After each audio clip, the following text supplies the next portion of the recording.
When did you come in? At what iteration? If you were at 11, when did you come in?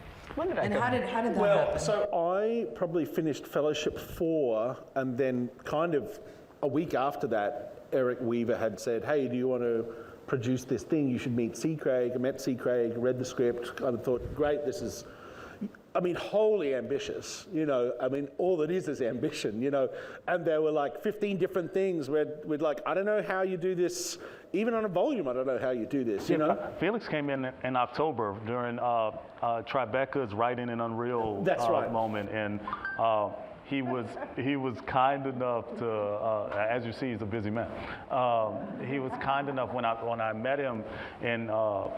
I met him at the Roxy Hotel, and I gave him the soft pitch of the story, and he was like, oh, there are not very many directors who look like you in volume spaces. Whatever you need, I'm there for you. And he was true to his word. He gave more than than any sane person would. So I am humbly grateful. I think what made me excited about the project was, at the time, we had 4 or 5 Lucasfilm projects under our belt, helping design the worlds in pre-production. I had a team of around 16 people working for around 8 months on that production. And we had already done multiple of these. It took a while for that first show to come out, so by the time people learned about it, we had already done multiple shows in that tech.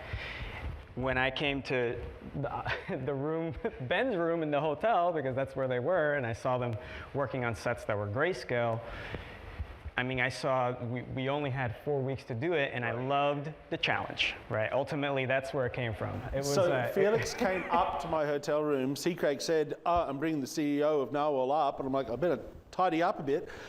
And I was on my Mac Mini was literally plugged into the hotel television, and it was so lo-fi from what Felix is usually looking at. And we were sitting down, show him. I mean, I took my Mac Mini there because I was grey boxing one of the environments while we were there, and we took Felix through everything for about 2 hours. I have 2 beds in my room, and they each sat on one of them. And the effort from there isn't that much, right? I think a lot of people see this process and they feel like the introduction to it, getting into it, is really difficult. It isn't.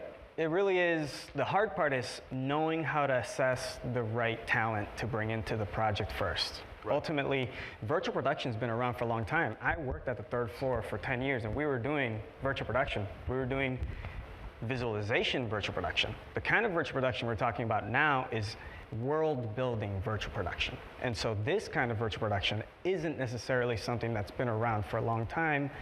I think we're the first company to do it, the first one, right? So ultimately, I knew that when I saw the challenge that they had, that it was something that I was gonna be able to tap into my team and like, hey, if you allow us to have creative freedom over certain stuff and hit some deadlines, we're gonna be able to hit the timeline. But part of what I liked about this relationship was that we gelled very quickly. And like I said, we just really had to give you one person that was your key person, and then the rest of the people were in the background working, right? But that key individual is what makes or breaks the project. And there's one universal mathematical equation for film, period. It's garbage in, garbage out, right?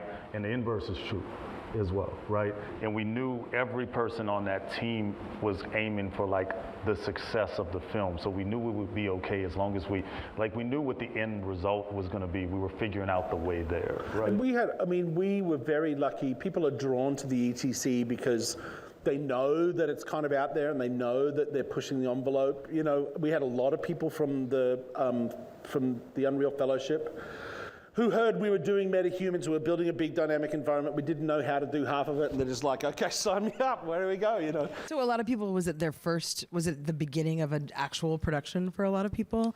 Like at different levels of skill?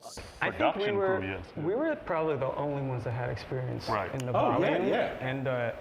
And I mean, we're used to that, right? We helped build Fox's, Netflix's, Disney's, Apple's, Amazon's.